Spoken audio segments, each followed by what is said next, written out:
Overhead power and lights. They're indispensable in a shop, particularly in a small shop where floor space is a premium. Tripping over cords and moving around lights whenever you have to see, do, or power something is just a nightmare. Having it up and out of the way makes the space a lot more usable. When I first moved into the shop, I set up some scaffolding to hold some lights, and I had planned to do some power, but other things got in the way and months went by. Well, recently I decided to get the power strip up there, and it was really simple. I just put an additional piece of slotted angle, which I used to build the scaffolding, and I put the power strip on and plugged it in. It's good to go. It's turned out fantastic. I can rig up accent lights. I have power points for my camera. You name it. It's easy to take a cord like this, stick it up there because it's only about 7 feet up, power whatever I need, pull that off, good to go. Not tripping anymore. It wasn't that exciting of a build, but I did post a picture of it on the comments section on my channel, and one of you, a viewer, wrote back and said, this is by D&B Cricket, by the way, thank you for commenting. Definitely interested in a video. I have cords. Overhead, you say? Please proceed.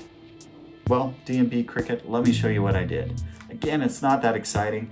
It's not that complicated either, so I don't think I need to do a step-by-step. I was just using slotted angle. That's that metal stuff with all the holes in it. I built these benches out of it too. You get it at hardware stores, right? It's like erector sets for adults. Great stuff. I have the garage door issue. If I had rigged up lights above that, they wouldn't be visible and useful when the garage door was open. And I'm in and out of here all the time, and that would be a pain.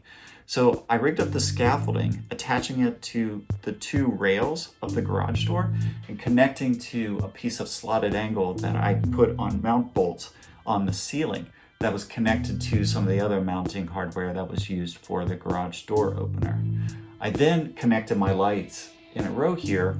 I put in all new lights. There was an existing old school fluorescent tube one over on this side of the shop, and I put in the newer LED ones that can just plug into one another, and I put up 3 additional lights.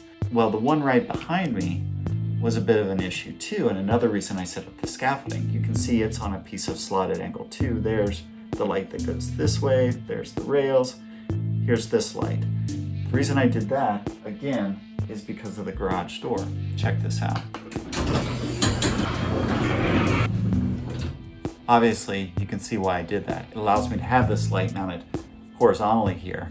Now for the power, it was even simpler. I put another piece of slotted angle horizontally here right above the center of my shop, and I bolted on an 8 outlet power strip and plugged that in.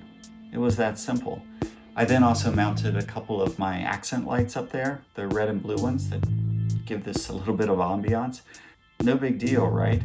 The biggest challenge to doing all of this would be running the power, and I was lucky because that outlet was already up there. Now granted, putting an outlet in a ceiling where there's just an open attic is quite easy, and running cords down through a wall or connecting to another, it's not the most challenging DIY out there. You have to be safe, and there are some tips and tricks available.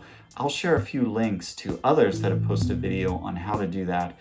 But as for mine, it's proved incredibly effective. I'm able to do what I need to do now without tripping all over those cords. I wish I had done it a lot sooner. If you're thinking about putting your power up there with the lights on the ceiling, I say go for it. It's a great DIY, and it's gonna incredibly enhance the usability of your space.